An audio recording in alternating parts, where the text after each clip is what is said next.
Again, this is Jan Serak. I'm the CEO for Wisconsin FACETS, and I'd like to thank you for joining us today. Our webinar today is Wisconsin Special Education Mediation, and it's important for parents and school staff to resolve issues right away. So this webinar includes information about the free mediation services that are available from the Wisconsin Special Ed Mediation System, federal and state laws related to mediation, when and how to request mediation, who the mediators are, and participation in mediation, and more. So presenters today are Nissan Bar-Lev. You can say hi, Nissan. Hello, it's me. So Nissan is the CESA 7 Director of Special Education and one of 3 partners who administer the Wisconsin Special Ed Mediation System. He co-chairs the Special Projects Committee for Wisconsin CAS, chairs the State Superintendent Blind and Visual Impairment Education Council, serves on the Governor's Autism Council, the DHS Children's Long-Term Support Council, the SAA Assessment Team, the Wisconsin RTI PBIS Advisory Council, and the National IDEA Partnership Creating Agreement Team. He's also a former president of the Autism Society of Wisconsin. As I said, I'm the CEO and founder of Wisconsin FACETS. I co-direct our Wisconsin Parent Training and Information Center and also co-direct the Region 4 Parent TA Center that serves parent centers in 8 states. I also work on the National Center for Systemic Improvement, and I am one of the 3 partners who administer the Wisconsin Special Ed Mediation System. I'm also the parent of a son with autism. So I will forward this. Let's see where we go. There we go. So today we're going to provide you with information, as I mentioned, about the mediation process that's available from the Special Ed Mediation System. We're going to do an overview of the system and various options for dispute resolution available through the system, and then we're going to cover what happens before, during, and after mediation, and then we're going to share outcome information that we've gathered from WSEMS mediations that we've conducted over over a decade, but almost 2 years. We'll try to fix that. Here we go.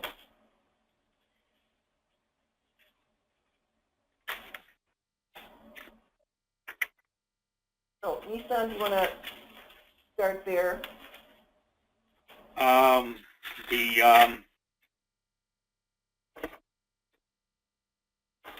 Good afternoon, folks. Wisconsin Special Ed Mediation System, or WSEMS, has been funded by the Wisconsin Department of Public Instruction with an IDA grant to CESA 7 since 1996.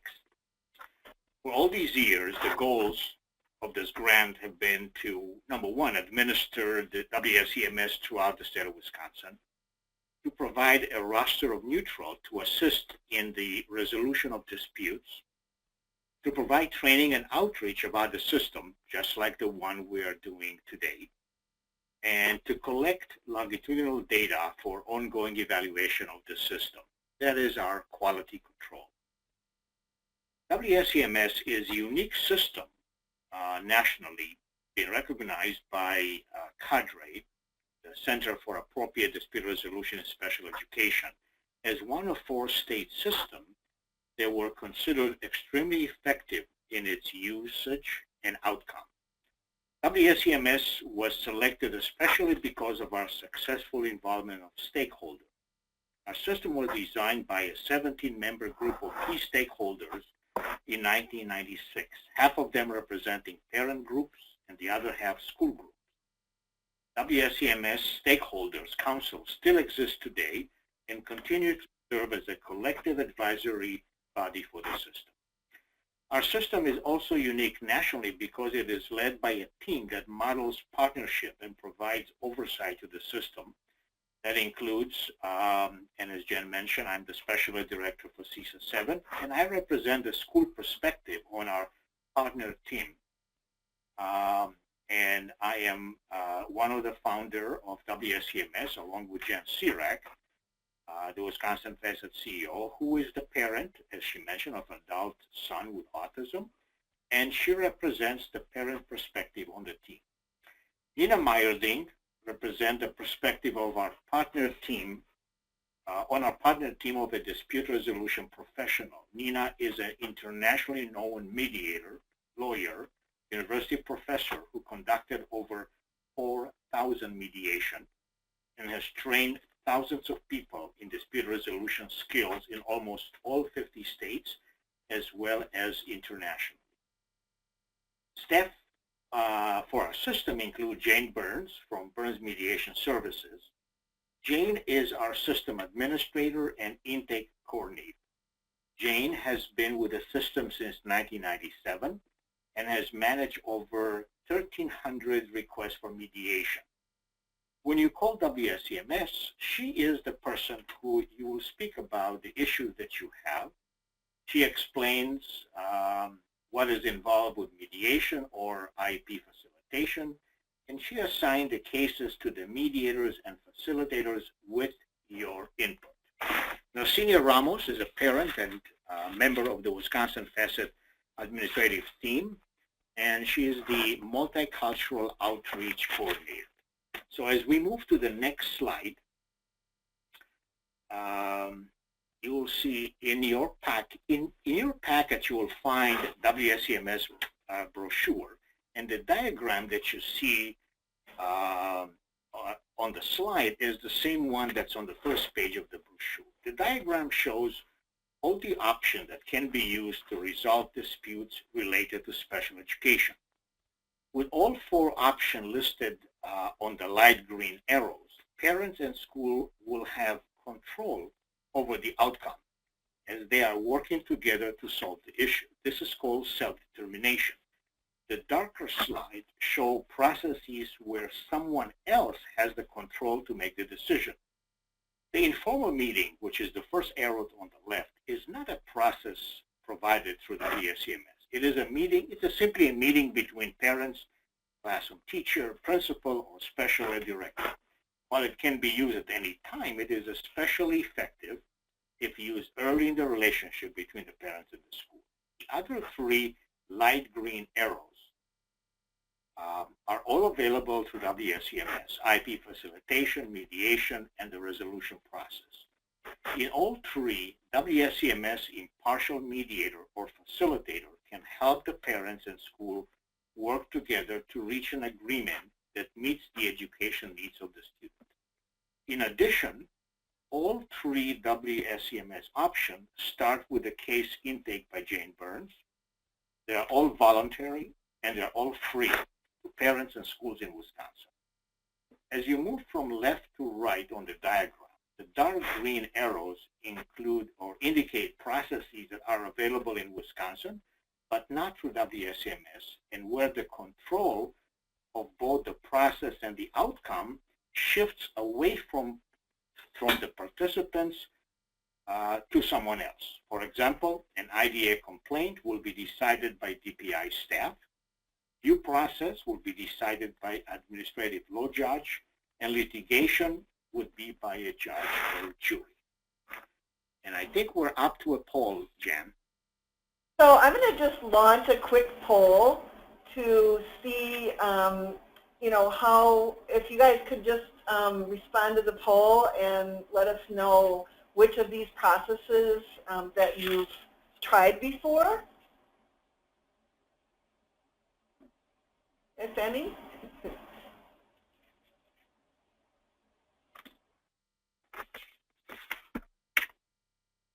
Okay.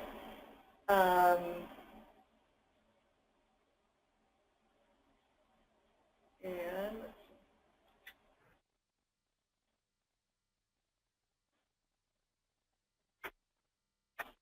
so it looks like 100%, well, 100% of you that are on the line have tried informal meeting, and it looks like half of you have done, all three, mediation, facilitation, and also IDEA complaint. So I'll close the poll. But we were just curious as to what all of your experience has been with any one of these processes that are available. All right, next one.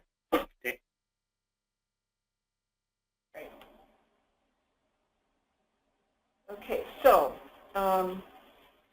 let me flip to the next. Yeah, that would be the visual. There we go. Thank you, Jen. So this is the visual, a diagram that shows the case intake coordination process of WSEMS. For example, right on the left-hand side, the red box, when a request is received for any of the three options available to WSEMS, mediation, facilitation, or IEP facilitation, or a resolution meeting, it goes directly to Jane Burns. She has no affiliation with any parent or school groups. She's not a parent of a child with disability and has never worked for a school. She helps parents and schools determine which process may work the best for them. Then the purple box, Jane conducts a thorough case intake process. This includes screening, where Jane gathers information about the situation, including the child's name, age, school grade, disability, contact information for school and parents, etc. Jane also spends some time answering questions and educating the parties about the different processes available to WSEMS and about the neutral on the roster, either mediators or facilitators. Now, you will hear us mention the word parties often during our presentation. In our system, parties simply refers to parents or school staff. Then the analysis, Jane then uses this information she gathers to help determine if the case meets statutory criteria in order for us to take the case. In the blue box, through the process of educating the parties and answering the question, Jane helps them be better prepared to make their own decision about what to do next. And this brings us to the green box, where parties have enough information from Jane. They are usually able to make their own decision as to whether to use the system and which of the processes to utilize, to use. So in the orange, these are all the WSEMS options. We want to point out that while not part of WSEMS, Jane Burns also served a neutral intake for birth to three through the Department of Health Services. In the 17 years from 1998 through 2015, we have had over 1,300 requests for mediation. 949 requests went to mediation, went to the table. That's about 70% conversion rate. 87 of these resulted in written agreement. In the 37%, right? Right. Yeah. In the 11 years from 2004 through June 2015, we have had 386 requests for IEP facilitation.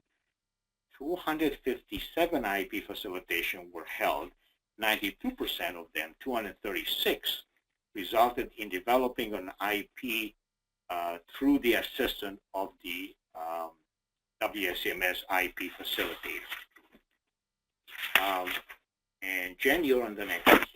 Okay, so in mediation, a trained impartial person called a mediator from the WSEMS roster of neutrals facilitates the discussion between parties and helps parties reach their own agreement. Since IDEA 1997, mediation is the dispute resolution option that's required by both federal and state laws to be available for free to schools and parents. Now, in the handouts that we have that you can download from this webinar, we've provided you with our mediation manual, and this manual includes an overview of the process of mediation, and it has 3 sections. One is for parents, one is for school representatives, and one is for attorneys or advocates who are going to participate in mediation. And I think this manual is really helpful to anybody that's considering mediation. It provides ideas and forms and techniques that are useful in thinking about and preparing for mediation. So if you want to, you can, as I said, you can download it off the webinar, but it's a lot of pages. So if you want a hard copy of the manual, or actually any of the other materials, just please give us a call or email us. And again, I put that information in the chat box. So this slide shows the laws that regulate our mediation system. Both of the laws you can actually look up in the mediation manual, so they're actually in the manual, but Appendix A and B of the manual have the IDEA 2004 regulations related to mediation, and then Appendix C has our Wisconsin law related to mediation, which is, our law is Chapter 115.797. The other laws that are in Wisconsin that pertain to mediation aren't specifically related to special ed, but they're general for all mediation in Wisconsin. So 802.12 includes the definition of mediation in Wisconsin. And then 904.085 is important in Wisconsin because it relates to the admissibility of information from mediation into any legal proceedings, and really defines the confidentiality protections that mediators have when they do mediation in any venue, in special ed or in any other venue in Wisconsin. In addition, unlike some other states, WSEMS, through our stakeholder council, decided that even the names of the parents in school districts wouldn't be shared as part of the data that we provide to the Department of Public Instruction or really any other agency. So WSEMS shares with DPI and the public things like the number of requests, the number who declined to use service, the number of agreements reached. All parties sign a confidentiality provision before mediation starts, and discussions in mediation remain confidential within the limits of laws that we've mentioned.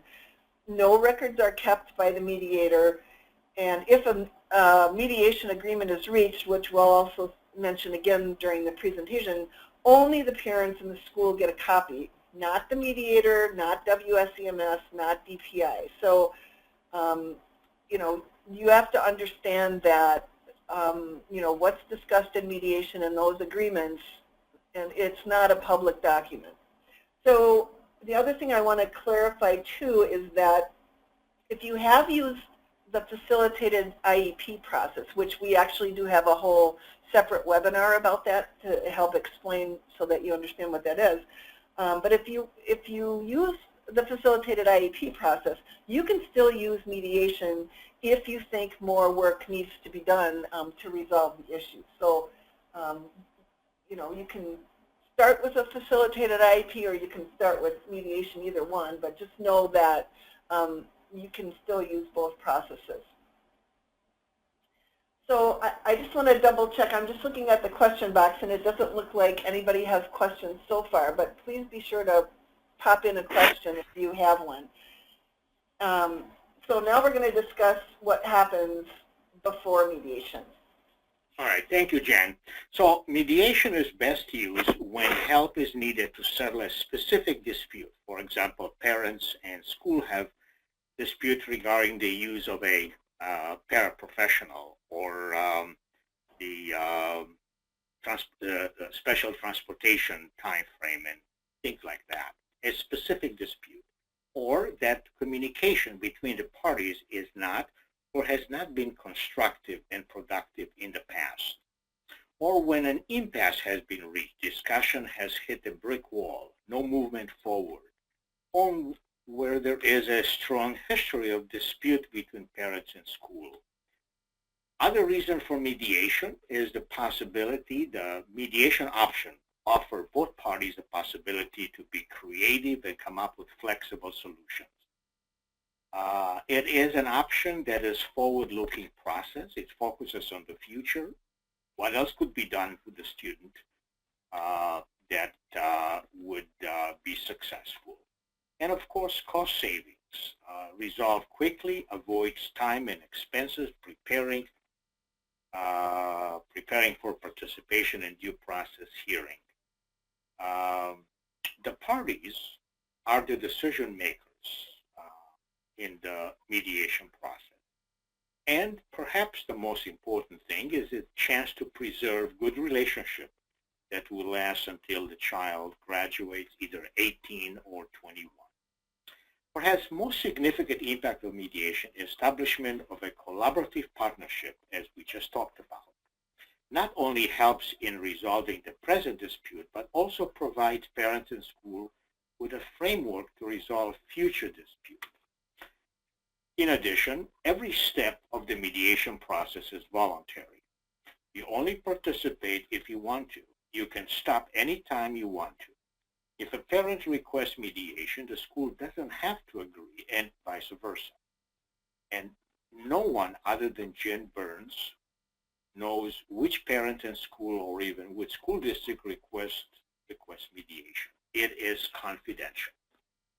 So the next slide is that a referral to special education must have been made, because without a referral, the student then is not part of the special education class and therefore doesn't qualify for all of the due process provision, procedural safeguard that are part of special education.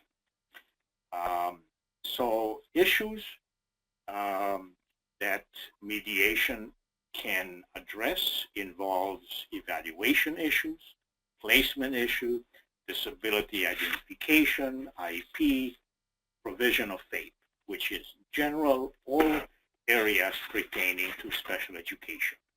And next slide, Jen.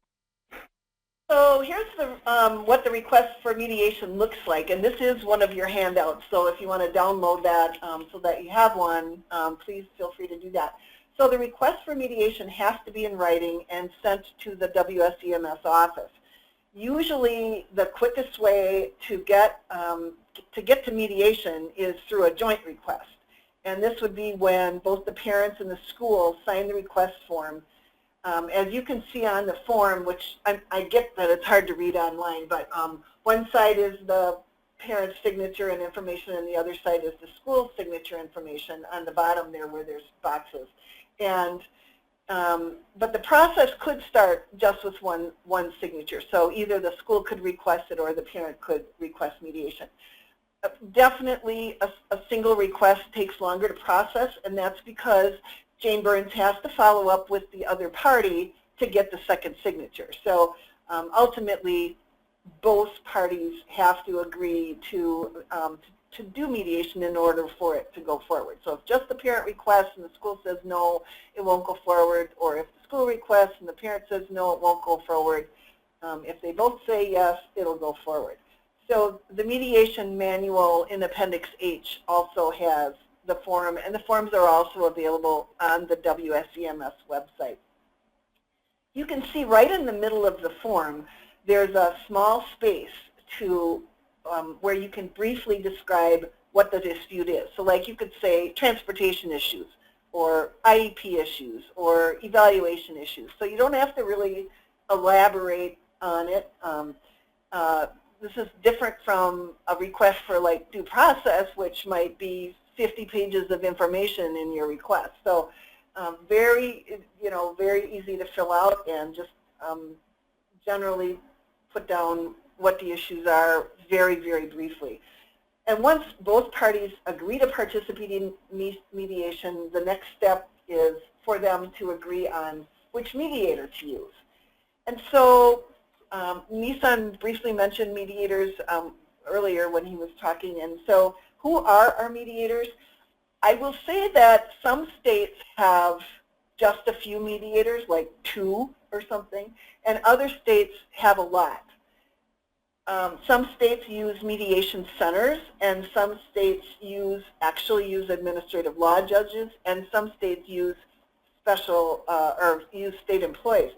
We have a roster that varies between around 16 to 20 neutrals, they're called, who are contracted through our WSEMS system. So they're not employees of the system, but they're contractors. And our neutrals are used for mediation, for IEP facilitation, and also for facilitated resolution meetings. A key component to successful dispute resolution is really the impeccable impartiality of its mediators. Not only are WSEMS mediators not employed by a state education agency like DPI or a local education agency like, say, Madison School District or something, but if any roster mediator becomes employed by or serves on a board of a parent organization or has a contract with a school, they're declared as an inactive member of the roster. We have an application and interview process to select mediators for our roster. In fact, for the first time in a while, we've opened up and are advertising on our website for additional mediators for our roster, and we will be doing a training at the end of September, a 5-day training for those new mediators. So, you know, certainly feel free to pass on that information to anybody, but the WSEMS partners and staff decide on who the mediators will be.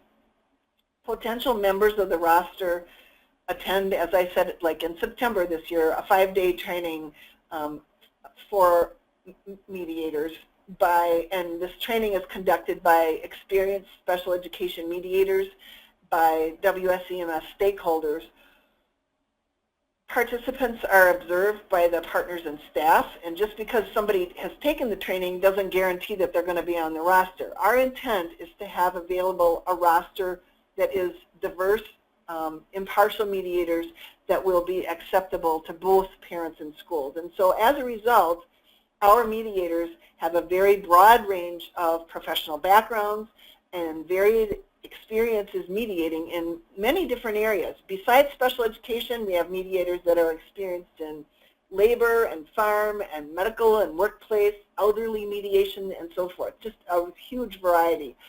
Once selected, then these mediators have to, they're required to attend an annual 1-day training and in order to stay as an active member of the roster.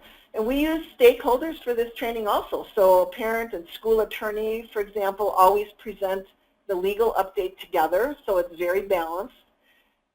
Optional additional trainings are provided to the roster on diverse issues, including cross-cultural communication, working with high emotion, and how to make conflict constructive rather than destructive. So they really get a lot of training from us.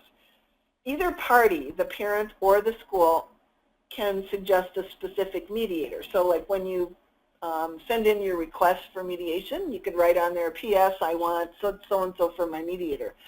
They can write the name on the request, or they can just tell Jane Burns which mediator they would like. If the parties don't have a specific request for a mediator, or if the parties can't agree to the same mediator, which sometimes happens, then Jane really works with the parties to find out and suggest a mediator that would be really well matched for the issues in the case. I want to do a quick poll of you so that you can let me know what you think, what things you think would be important in selecting a mediator.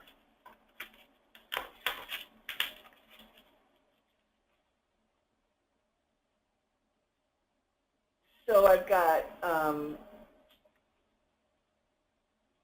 impartial, no current affiliation with parents or schools, located in or close to my city, types and amount of experience as a mediator, types and amount of experience with special education,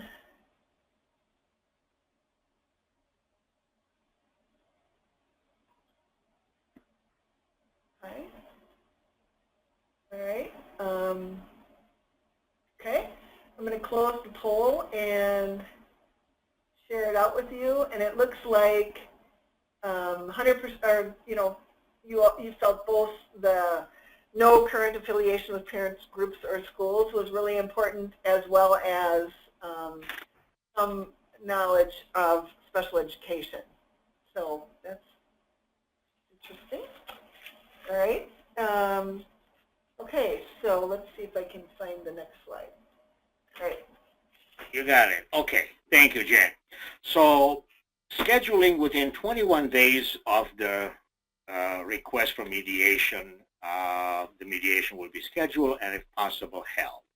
The mediator works with parents and school to schedule the meeting session for a date and location convenient for both, so everyone can feel comfortable, safe environment.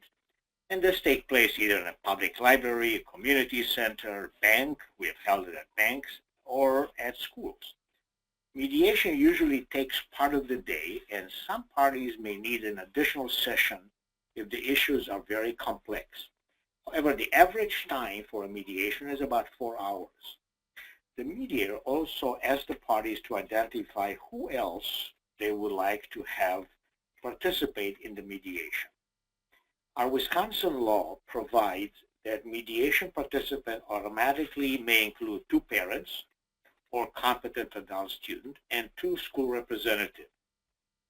Since school representative were not defined further, it can include 1 school attorney. Per our statute, our law, other people can participate, but the parties must agree on who those additional people can be. Any other people that parents would like to have attend, for example, relative, neighbor, advocates, attorneys, must be approved by the other party, by the school. And the same way, additional people the school feel would be useful, other IEP team members must be approved by the parents. If the parties have been working with attorneys prior to a mediation, it is usually better to have them in the room so they can hear the discussion. Otherwise, attorneys will be consulted after the meeting or during the meeting by phone or email. Since the attorneys have not been part of the meeting, it can take more time to discuss what has happened. In addition, attorneys may be helpful to provide legal advice, as mediators are not allowed to give legal advice. When setting up the mediation session, the mediator generally asks the parties to agree on how much time they have available to meet. This may be a few hours or a day, all depending on what the parties decide. It is important to note that the high agreement rate that WSEMS have accumulated over the years in the 80 to 90% is the same in the 1/3 of the cases that included attorneys as in the other 2/3 of the cases that did not include attorneys. So now we are on so you can type in your question into the question chat box or click on the picture of the little hand to raise your hand if you would like to ask your question out loud. And if you're on the phone, you may use the *6 to unmute your phone. If you want to ask a question when you are done talking, you can use the 6 again to mute your phone. So Jen, let me know, has any question? Nope, no questions. All right, then let's move to the next slide. Okay. So that's the mediator's role. The mediator helps the parties confirm who will participate in the mediation session. Jane helps them make the initial decision. The mediator spends time to make sure that the parties understand what to expect from mediation. Mediators help facilitate and structure the discussion between the parties during the mediation session and uses interest-based negotiation. So we train mediators so that they have a working knowledge of special education process, about the terminology we use in special education, and about current issues such as open enrollment, voucher, Common Core, essential elements, any other terminology that's used in special education. However, the mediator's role is not to impose a decision.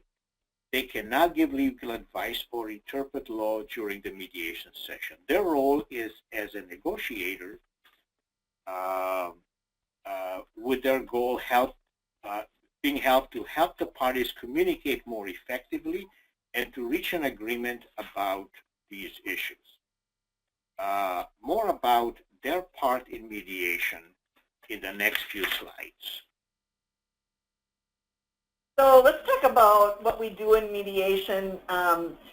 You know, this is a really great process. I mean, it's an informal process, and it's really so effective for so many people. So, you know, if it's something that you're thinking of, really consider it strongly. So the mediation process is super informal.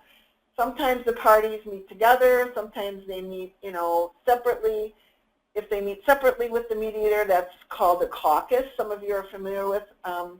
But usually they start in the same room. I mean, mediators really have very different styles, and depending on the case and the issues is how they configure the room and organize and run their mediation. But generally, at the start of mediation, if everybody's in the same room, the mediator goes over the agreement to mediate. And so that agreement to mediate, we didn't give you that as one of the handouts that you could download, but it is separately, and it is in the mediation manual in Appendix G. So if you're going to participate in mediation, I would strongly encourage you to look up and see what that agreement to mediate is, because you're going to have to sign it in order for the mediation to go forward. So everybody that's present signs it. That means that the parents sign it, the mediator signs it, the attorneys sign it, if there's attorneys present, advocates, other support people that have been brought along, school staff. So anybody that's in the mediation signs that agreement to mediate. And then the mediator explains the mediation process, and they explain their role. They ask participants to explain why they're there and what they would like to see as a positive outcome to their dispute. So it's really important to think pretty, come in with a bullet point list or something of what the issue is and what, some creative ideas you think of to resolve that issue. The mediator will ask questions to clarify what's been said and, help the parties brainstorm or create options.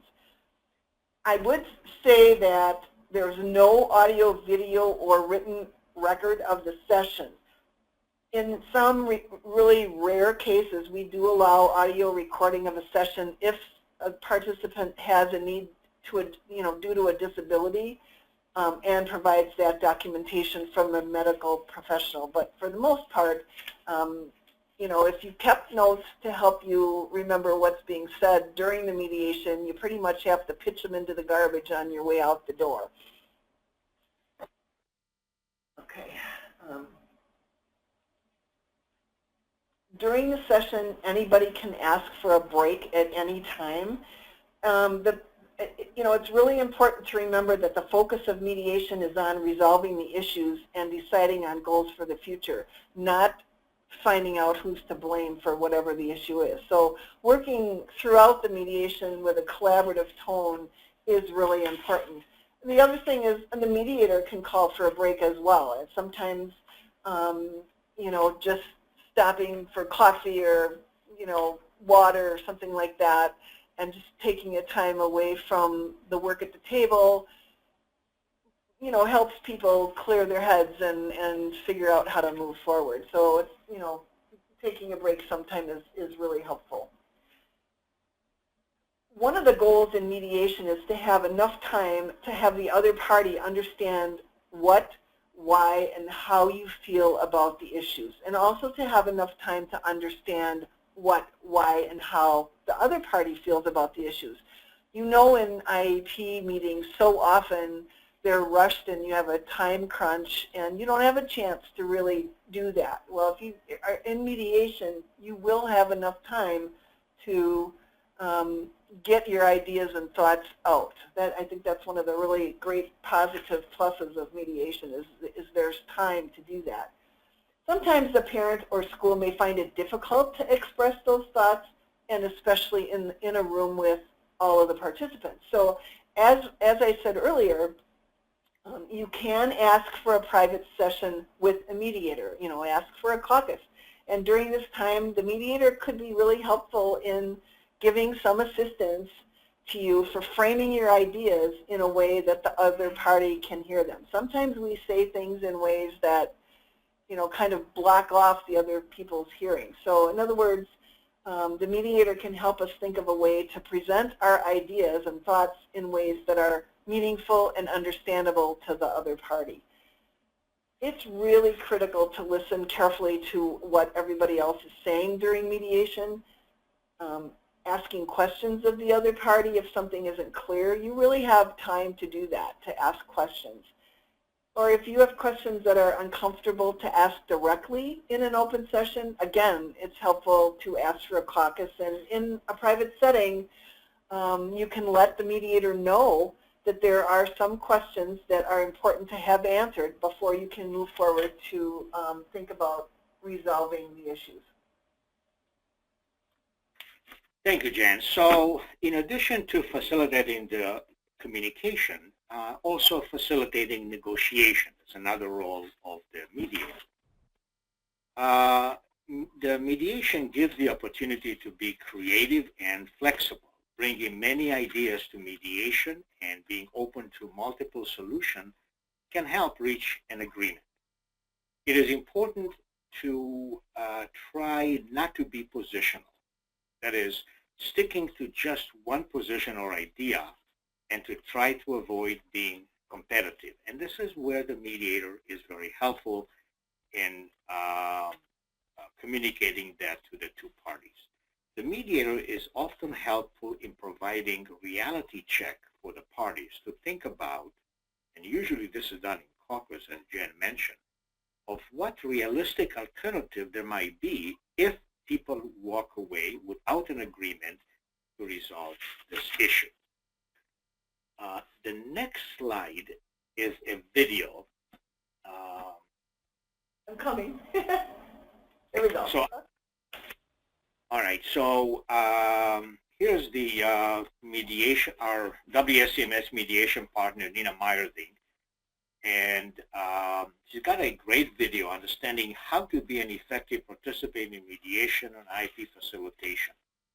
So if you go to our website, you can watch her short video on this topic. I'm not sure if we want to take time now as we're getting close to the end. Go ahead, Jen.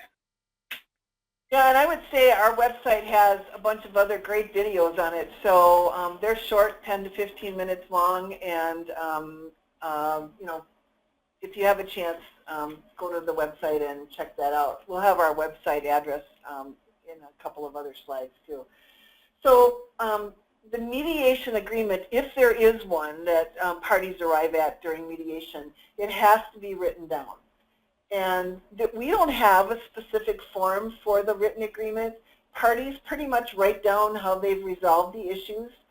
The agreement should be pretty specific as far as you know, who exactly is going to do what and by when, so that it's very precise. If there's any pending processes like due process hearing or an IDEA or OCR complaint, Office of Civil Rights complaint, or if there's litigation pending, it's really important to indicate if the parties have agreed to withdraw from the process. And usually, hopefully, you've resolved all those issues in mediation and you can do away with those pending processes. The mediation agreement, we recommend that you include a statement that everybody agrees to go back to mediation if things start falling apart. There is mandatory language that was added by law that has to be in the mediation agreement, and I'm just going to read it. Well, I guess it's on the slide. So all discussions during mediation are confidential and may not be used as evidence in any hearing or civil proceeding. The agreement also should include a plan to share the information. Really, the written agreement from mediation should never be actually attached to the IEP. It should be filed. You know, like the parents keep a copy and the school keeps a copy, but the school really should keep the copy separate from the students' records. They should keep it in their administrative records because it should not travel with the student, like if they go to a different school district or something. The mediators can't give legal advice, but since the passing of Supreme Court Act 123 recently, it defined the practice of law and listed mediators as exceptions for being able to write contracts. So mediators now can help draft the agreement. Once the agreement is written, just the parties sign it. So just the parents and just the school representative signs the agreement. It's important to know that either or both parties can have an attorney review the agreement before it's signed. And, you know, as we said earlier, just the two parties get a copy. So a copy of that agreement does not go to WSEMS or DPI or the mediator. In Wisconsin, the agreement is legally binding. It's enforceable under Wisconsin contract law. So WSEMS does not have the responsibility for enforcing the agreement. People, you know, I think people tend to follow the terms of mediation agreements because they participated in developing the agreement.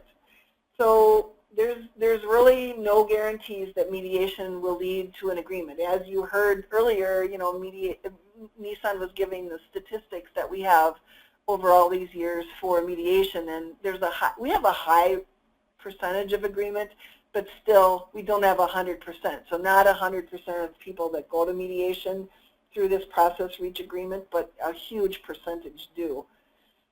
And I think the other thing that's good to know is, you know, even if mediation doesn't result in agreement, oftentimes the process of, you know, going through the, you know, the communication or, you know, having a neutral party in the mix, it often helps parties identify the issues a little bit better, even maybe reach a partial agreement on some of the issues, and it may help communication in the long run. Jen, I just want to make a comment about the previous slide.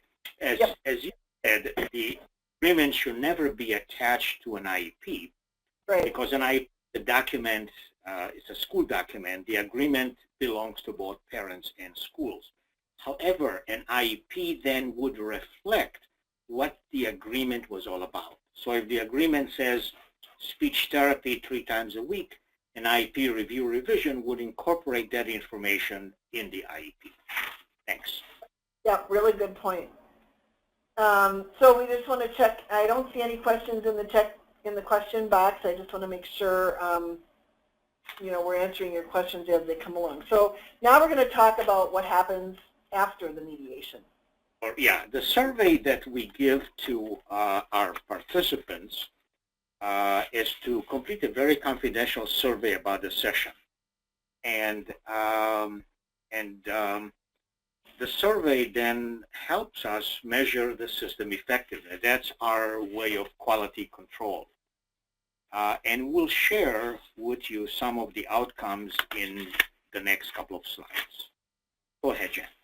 So I think I already mentioned this, that WSEMS doesn't have responsibility for enforcement of the agreements, and WSEMS doesn't keep a copy of the agreements.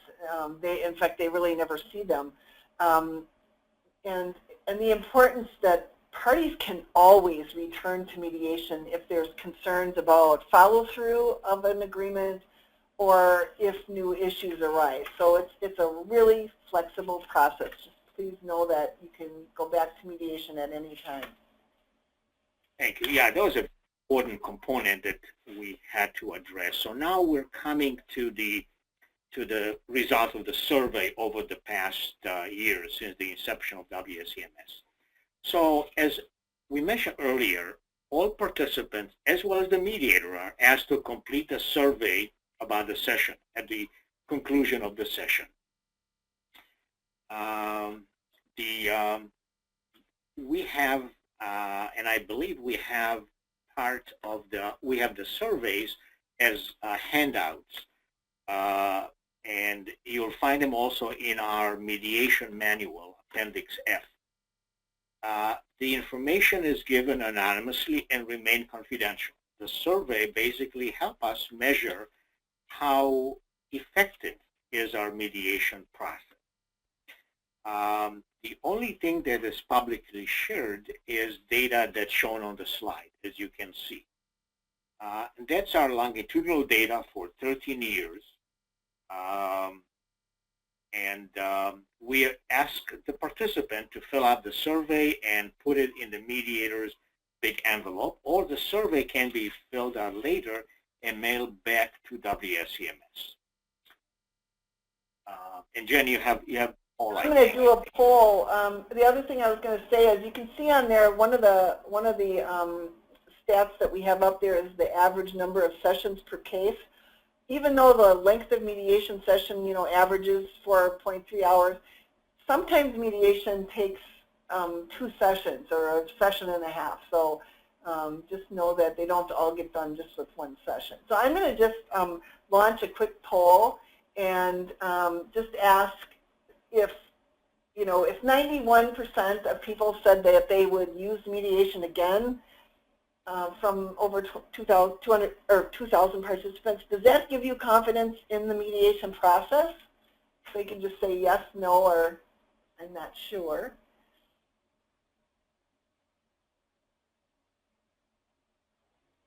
Wait a couple seconds.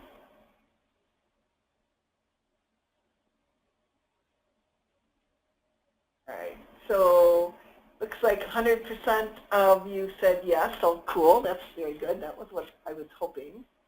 All right, so, okay, so we'll go on to the next slide here. And I'm just going to mention, I've mentioned our website a couple times, so that's the address for the website. We have a great videos, as I mentioned, short videos to look at, and also some other recorded webinars and other materials and information. That's also where you're going to find, you can see on the blue bar on the top right where it says WSEMS forms, that's where you're going to find the requests for mediation and facilitated IEPs. So Nissan and I and Nelsinia Ramos are the system's primary outreach staff. We not only maintain this website, oh, and I should say you can see up in the way top corner of that website slide that we also have the website in Spanish. So there's like a pretty much mirror image of this website in Spanish as well. We have archived webinars. We also have a request for training. So if you're interested in arranging for training for anybody, we always encourage blended audiences of parents in schools. But certainly we can come out and do training in person. We do disseminate a ton of system materials through exhibits around the state. Also, if you want materials to distribute in your area, certainly give us a call and we can send some out to you. And then the request form for exhibits is also on the website. So if you want an exhibit for an upcoming conference or training or something, give us a call or fill out the exhibit form and send that in. Thank you, Jan. So this slide summarizes pretty much the important parting thoughts about mediation. That mediation is a participatory process. There's flexibility in both process and outcome. That mediation helps create agreements that work for all parties and thereby have a greater chance of durability. And mediation encourages collaboration and the importance of a good working relationship between the parties for the best interest of the child. So we would very much appreciate your completing a short evaluation today of the workshop. And Jen, do you have a link to that? Yes, we're going to send it out in about an hour and a half. They'll get an email with the link. Very good. So thank you everyone for participating today, and we hope the information we provided you has given you a better understanding of the great option of mediation that is available free through WSEMS. Thank you. Okay, bye everybody.